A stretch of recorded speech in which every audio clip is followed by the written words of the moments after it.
know, Christmas time is a time for friends and family. It's a time where we can all come together in global unity and just forget about all the bad stuff that's happened throughout the years. It's all about love and peace and prosperity. Well, that's what people like to tell you, but what it's really about is the presents. You know, capitalism and commercialism all just balled in a beautiful golden foil package. And with that being said, guys, here is my top 10 games of 2017.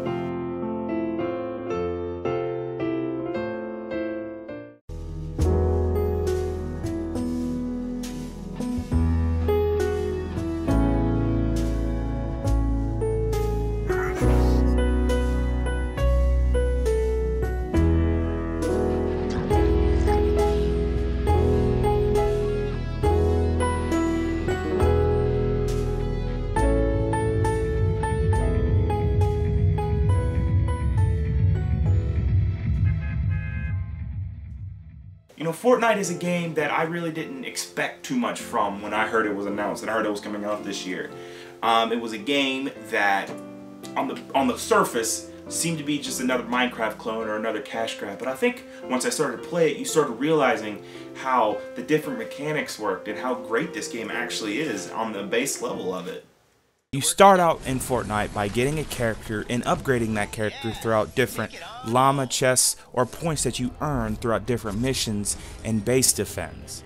The gameplay is just a simple third-person shooter. You have your shotguns, your pistols, your assault rifles, whatever the case may be, and you can also upgrade those, and you have to craft different types of weapons through different materials that you get throughout the world. So exploration is very important. There's two types of game modes that you will play in Fortnite. There's the base defense missions, and there's also the information protection mission, and those will be different types, like either defending a weather balloon, or defending a computer download, or defending a bus from taking off and sending survivors back to your base. Now, how do you do this is that you have to build around your base or whatever you're trying to protect, and you have to place traps and walls and just different things to kind of keep the zombies from attacking the thing directly. Now, this is very interesting because it's up to your creativity and your mind, and it's literally limited by only of what you could create. Fortnite, when you start peeling back the surface a little bit, you start realizing that it's exactly what it tells you. You get exactly what you expect from it. You get a solid, fun game that you just go around killing zombies all the time. I feel like more people should give this game a chance, and it's kind of horrible that this game kind of flew under the radar a little bit until the Battle Royale mode came out. I feel like if this game got a little bit more recognition, like the other games on this list did, I feel like this game could reach its full potential because it's very basic right now, and you have to know that going into it. And it wasn't until the Battle Royale mode when people started noticing the game, but unfortunately, that game is free, and the actual game itself costs money, so I feel like people should at least give this game a shot, because there is a lot to love here, and I really enjoyed my time when I did play it. Not to mention the Battle Royale mode is really fun too.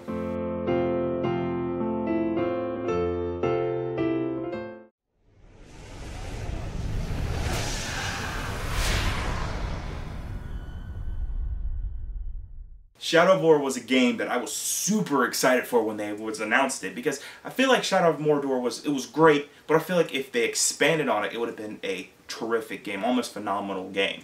But with this game, they did exactly that.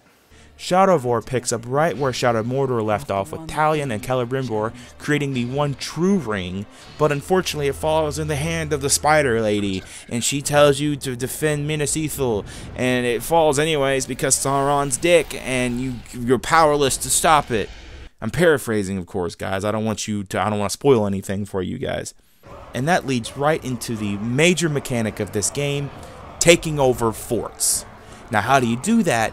Is that you have to assemble an army of the best orcs that you can find, and you just go on headfirst into attacking the fort, and once you take it over, you feel like you're really a badass. And I'm sorry for the person that's base I defended, but I beat the game already, and I don't want to go back and play through it all because I'm lazy. And of course, just like in Shadow of Mordor, Shadow of War's nemesis system is beautiful. You really feel like you're part of the game experience no matter what you do, whether it be killing an orc or capturing an orc or even dying. You really feel like you are impacting the world of Shadow of War in every single inch and detail. Everybody wants you dead. They will not stop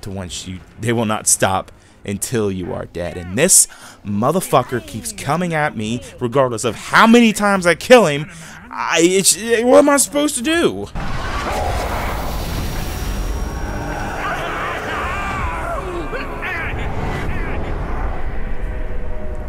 I guess that's what I can do. Now this game could have been higher in my list. It could have been easily in a top 5, you know, taking the 4 or 3 spot. But it didn't. And that's because of the fucking Shadow Wars. And that's a shame too, because for the first 3 acts of this game, it was easily in my top 3 games of this year. But unfortunately, due to the Shadow Wars, the game wore out its welcome really quickly. And that sucks too, because this game easily could have been in the top 3 of this year.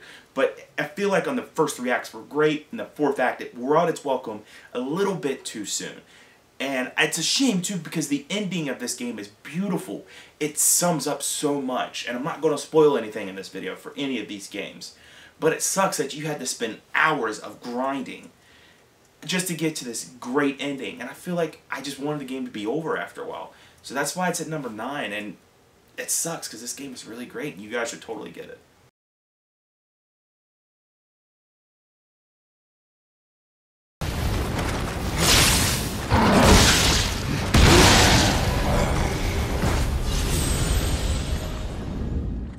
Now, Dark Souls, at least in my opinion, sort of revolutionized gaming to an extent that it created its own genre of the so hard that it's good.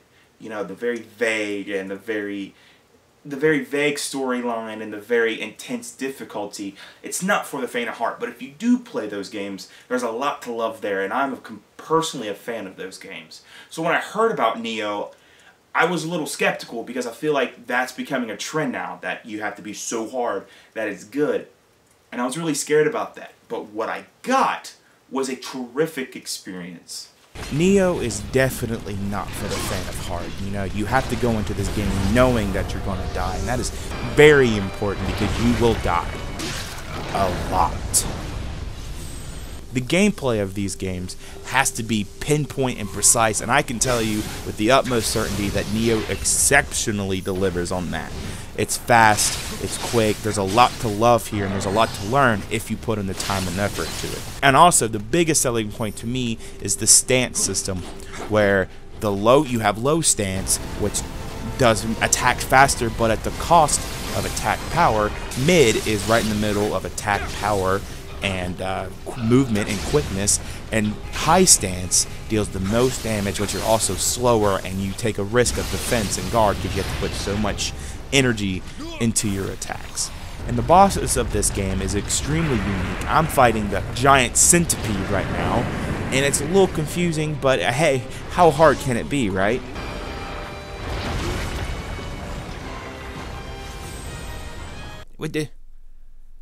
Does that say freed from this mortal coil? Jesus Christ, in Dark Souls you just get a "you died." Freed from this mortal coil sounds like I did something bad and that I have to leave this earth before I'm punished for something that I didn't do.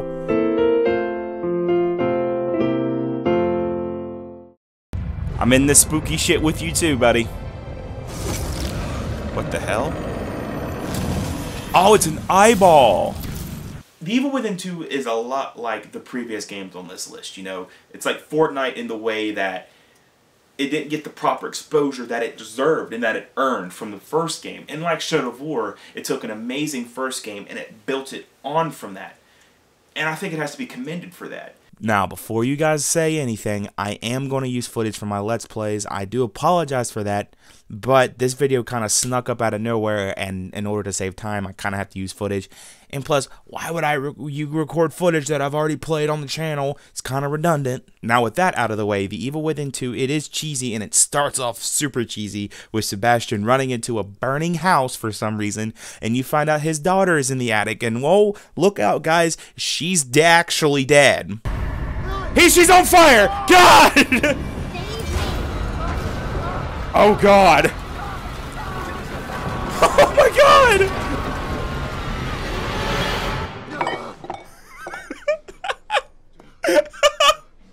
Oh my God! That was the first 5 minutes! Oh, we're in for a ride, ladies and gentlemen. And all the characters in the game say exactly what you think they're going to say, and that's not a bad thing at all, guys. I would love a character who's going to say exactly what I want them to say. And it's like I can immerse myself in this character, Sebastian. He's just sick of everyone's shit, and I absolutely love it. Now, the gameplay is also really good. It's really tight, and it gets your heart racing whenever there's an infected person that's chasing after you, or you have to run away from the Saw demon girl. Now, we can't talk about a horror game without talking about the scares of this game, and I have to say, guys, from the little bit that I've played of it, it has delivered some of the best scares that I've ever seen in a game. And I do not like horror games, so maybe I'm easily scared, but just the first person segment in the sewers, the whole scene at the beginning when you're in that creepy house and you have to chase after the creepy photographer that's throwing knives at Sebastian. They added a lot to this game, and they tried to make Sebastian seem more human. And actually, in a lot of ways, I felt super sympathetic over Sebastian.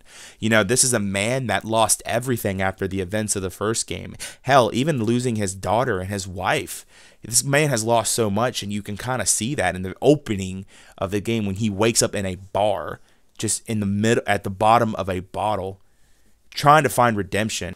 But with all that being said, and the amount of praise I can get, I cannot put this game any higher than a 7 because I haven't beaten it yet. I'm currently still playing it on the channel, and if you have not seen that, I highly recommend you clicking the I wherever that's going to appear at, because I love this game so much, and the entire Let's Play that I'm doing, I just do nothing but sing its praises. And I feel like I'm one of the people who love this game, and no one else is talking about it. They're talking about everything else but this game. So please, if you're a big fan of horror games, or just the games in general, buy this game. You will not be disappointed. It is scary. It is cheesy in all the right ways. You will have a great time playing this game.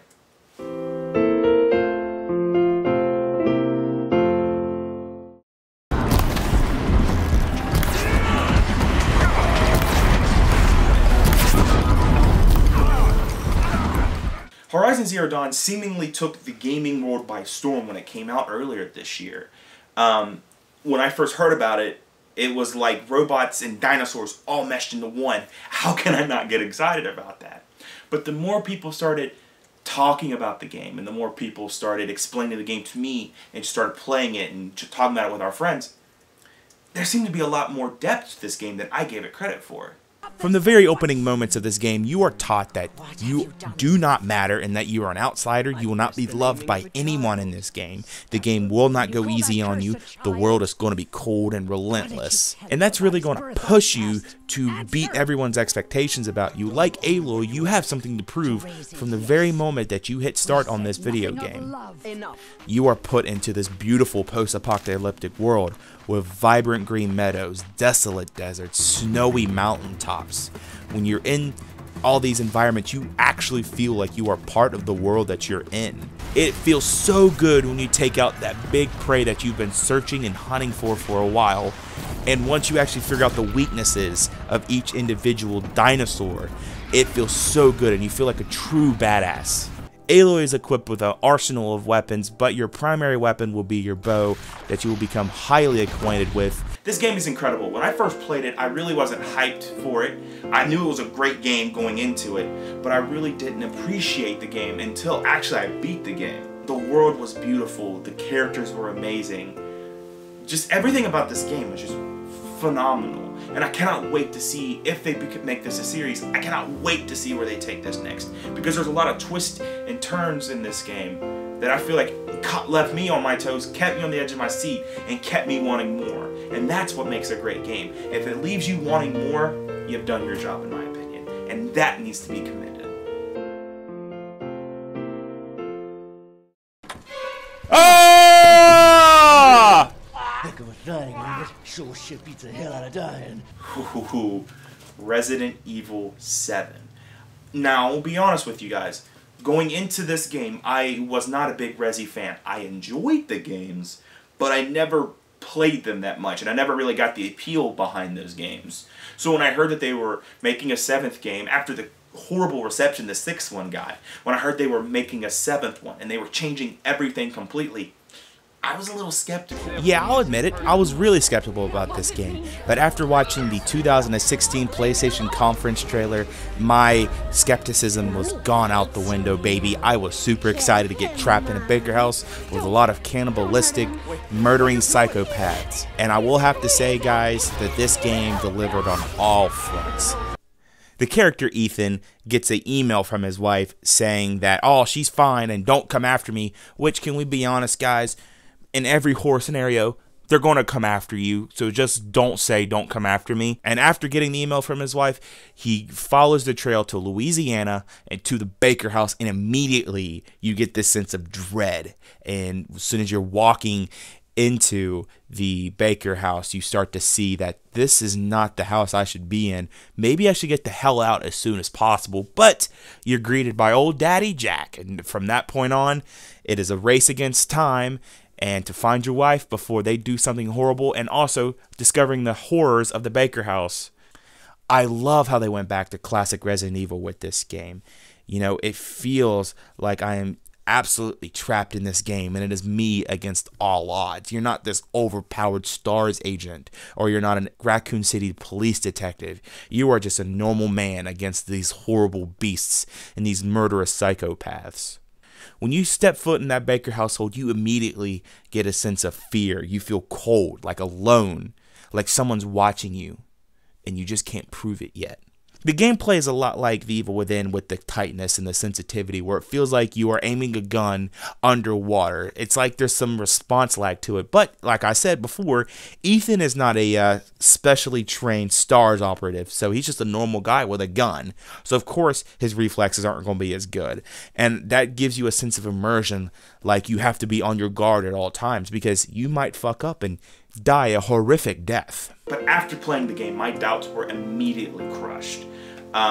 This game, it just blew my mind and how great it was and how atmospheric it was and how being trapped in this house just left you just cold and desolate with no hope whatsoever. But unlike other horror games, I kept on wanting to play it because there was a reason for me to be there. I had to save my wife. But for me, I wanted to know what was going on in the Baker house. And I'm not a big horror fan. And for a horror game to keep me that invested is a huge accomplishment. And I love this game for it. So I'm going to stop singing this game's praises now, because I'm sure that everyone who's played this game has been saying the same stuff that I've been saying. But all I'm going to say is that if you want a great game to play and a good horror game to cozy up to, this is the game to get. Also, if you have a PSVR, this game is a must-have. It is absolutely necessary. Super Mario Odyssey. Yes, now we're breaking into a personal favorite series of mine. It's probably in my top 3 favorite series of all time. I am a huge Mario fan. So when I heard that they were going back to like the old Super Mario Sunshine, Super Mario 64 kind of sandbox style, I was really excited, because Super Mario Sunshine is probably my favorite Mario game ever. And that's a bold statement to make on the internet. Now, I cannot show footage of this game, otherwise Nintendo will copyright strike my video. But all I'm going to say now is that this game is absolutely beautiful. You know, it is heartfelt, it is charming. You're going to get exactly what you expect out of this game and more. There's a lot to do in this game. There's a lot to love about this game. And just the amount of worlds you can go to. Everything is unique. Everything is different. It doesn't feel like anything is rehashed from the other ones. It feels familiar, yet it feels new, all in the same time. Go out and get this game if you own a Switch. If you don't have this game, get a Switch and buy the game for Christmas. There you go. You're welcome, moms and dads. Just everything of this game. The different worlds you can go to, just the amount of stuff you can do with the hat alone. You have to go out and break out of your comfort zone. It's not just the normal throwing the hat and then the jumping on the hat. It's nothing like that. You actually have to try different mechanics. You have to go out and experience this game for itself. I promise you, if you branch out a little bit and you get out of your comfort zone when it comes to this game, and you take that risk and you do something that if you think you can do it, I bet you probably could try at least to do it, and I bet you'll be rewarded for it. This game rewards exploration, and you have to basically explore every single inch of every single kingdom in order to find all 999 moons. Yes, there's that much to do in this game. So please, if you own a Switch, go out and get it. Well, Cuphead and his pal Bugman, they like to roll the dice. By chance they came on Devil's Game, and gosh, they paid the price. Paid the price. And now they're fighting for their lives on a mission fraught with dread. And if they proceed but don't succeed, well, the devil will take their heads. Now here's another game that the appeal of it is that it's so hard that people just want to conquer it. But that wasn't the appeal for me. The appeal was the art style and the music. Just everything about this, the aesthetic of this game was what I was appealed to. I didn't know what kind of game it was going to be. Hell, it could have been an open world third-person shooter for all I give a damn. But if it looked this great, I was all for it. So when this game came out and they said it was going to be a boss rush and it was going to be really hard, I was all in for this game. Just cow gets cat. I'm all in, daddy-o. Here's all my chips. I'm going for it. Don't let this art style fool you. Don't let this cheery music fool you. This game will bend you over and it'll spank your hiney for taking it so lightly. Cuphead is that brutal. There's no way to gain health back throughout this entire game. So you have 3 lives to take on an entire boss. Now I know the bosses are going to take longer, but actually each boss fight's about 1.5 minutes if you do it right without dying. And it feels longer because you keep dying and dying over and over again. And even that's not a bad thing because the music is just that good. Play me a little bit of that music, please.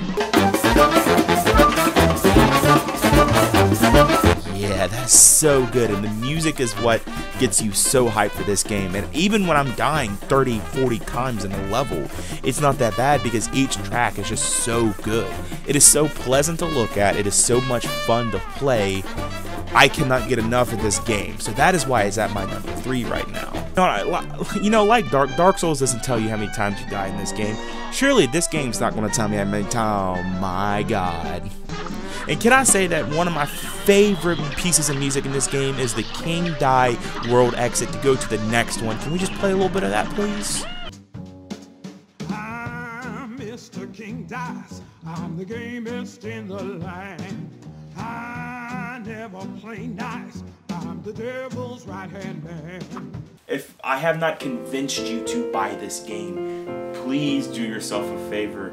It's only like 20 bucks in the Steam and Xbox store or Windows store, whatever it's called on Xbox.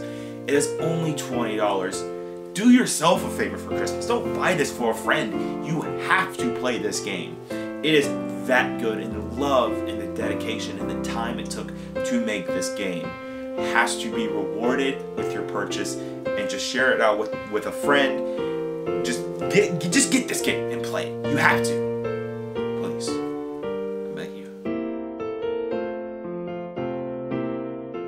Now we are in another Switch game, and ladies and gentlemen, unfortunately, I cannot show you footage for this game. I wish I could. I wish Nintendo would just ease up a little bit on their copyright system, but unfortunately they will not, so I cannot show you any footage of this game. But there's a Let's Play that me and David are currently doing. Go watch that. You could get an idea of what I'm going to say in this game. Legend of Zelda Breath of the Wild took forever to come out, but it was time well spent, and it was the wait made it that much more awesome and epic to play. I loved this game. Not loved, I love this game. This game feels so different from the other Zelda games that it is nice to see the rejuvenation of this series. They're not playing it safe anymore. They're not relying on motion controls anymore. They're not relying on overly complicated story. This is a Zelda game, and you're going to get a Zelda game that feels completely different and unique. This game is an experience. You have to experience this game. It is so open that you can, if you can think you can do it, I bet you can do it. almost anything, that's Nintendo's fault, not mine. I'd let you do anything you fucking want, okay? But there's no fault to Nintendo's. This game, I cannot say enough that people have not said. It has won Game of the Year awards, it has won Best Nintendo Game Award, and I completely agree with that. All that statement, they are right.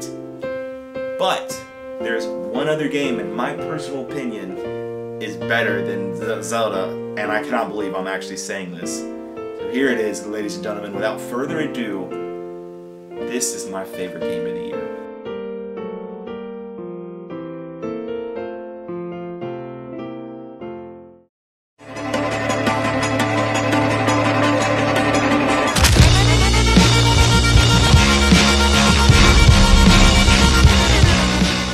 This might come as a shock to a lot of people out there, but Wolfenstein The New Order was actually for a long time my favorite next-gen game. I know it was on PS3 and Xbox 360, but when I first played it, I don't know, there was just something about it that I was just drawn to, and I loved, like, the story it was telling. It was so violent, yet it was filled with, like, heart. But did not forget the violence, and you're doing one thing, and one thing only. Killing Nazis. This game, I cannot believe that the game turned out as good as it did. You know, it took a terrific first game and made it a near perfect sequel. You know, Shadow of War and Evil Within 2 has its faults, but to me, I feel like Wolfenstein 2 has no faults. I know you're just shooting Nazis over and over again, but I cannot believe they made it as unique and as original. They took a terrific first game and they expanded on that, even more than the other two sequels in this list did. Wolfenstein 2 from the very beginning will punch you in the gut, and you will feel that impact through the rest of this game. Wolfenstein holds nothing back, and it throws no punches. You will feel uncomfortable, you will feel every single emotion in this game, but I promise you, it is an experience worth having. And I feel like this game is kind of needed nowadays. This game will make you feel uncomfortable. It'll hit a lot of topics that you may not feel comfortable with seeing on the screen like this, but I promise you it is all part of a very important story it is telling. There's, like I said, there are parts in this game where I felt legit anger. I felt happiness, I felt joy, and I also cried. The gameplay of this game is absolutely perfect. You feel like an absolute badass when you're playing this game, just slaughtering Nazis. You will feel yourself getting lost in this world and the story that the game is telling you. The game is an absolute joy to look at. It is a joy to listen to, and when those guitars start playing, you just get that sense of adrenaline and you just want to kill all the Nazis in your way.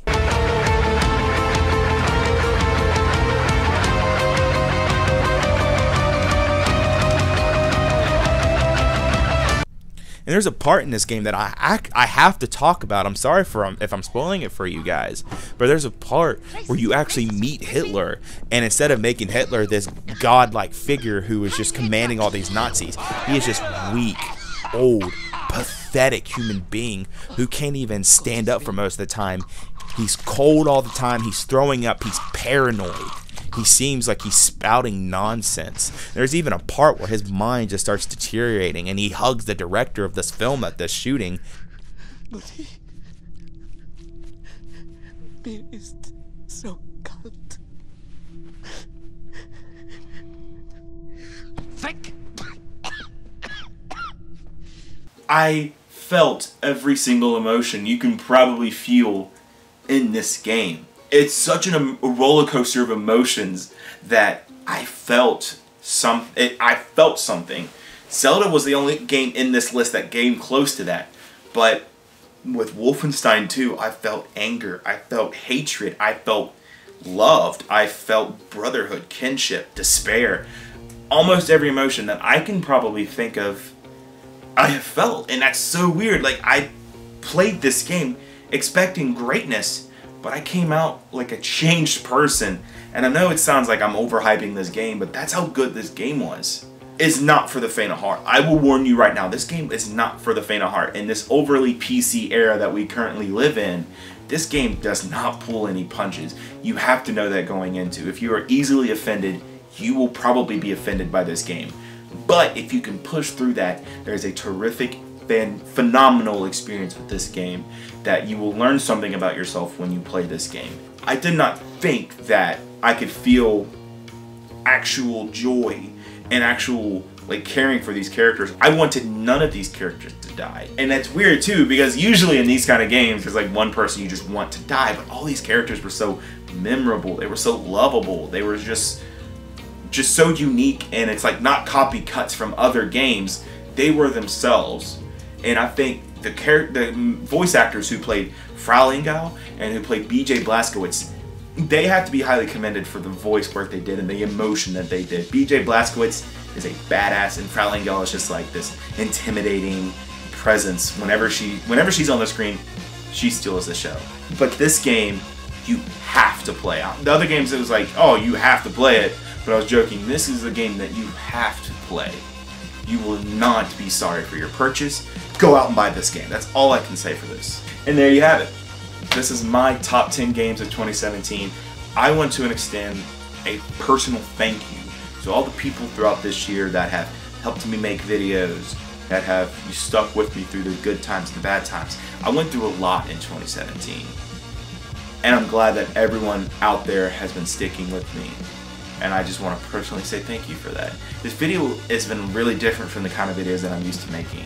And if you guys want to see more of these kind of videos, top 10s, game reviews, whatever, let me know in the comments. This is a lot of fun to make, and I like branching out and doing new things. So sound off in the comments. And this is also my list for the top 10 games of 2017. If your list is different from mine, please sound off in the comments below. Let's talk. This is what this is supposed to be about. It's supposed to be about a conversation, and it's supposed to be about our love for video gaming. I want to know what you guys think down below. But also, I cannot end this video without naming some honorable mentions. There's probably some that I'm missing, but here's just some that's off the top of my head. Nier Automata, Uncharted: The Lost Legacy, ARMS. I'm pretty sure there's a lot more that I'm missing from this list, and if there's some that I've missed, please let me know what you guys think down there below. I want to hear from you guys, and thank you guys so much for watching. So until next time, guys, this is AgentBlackieChan, signing off. Have a great Christmas, happy holidays, and I'll see you in the next one.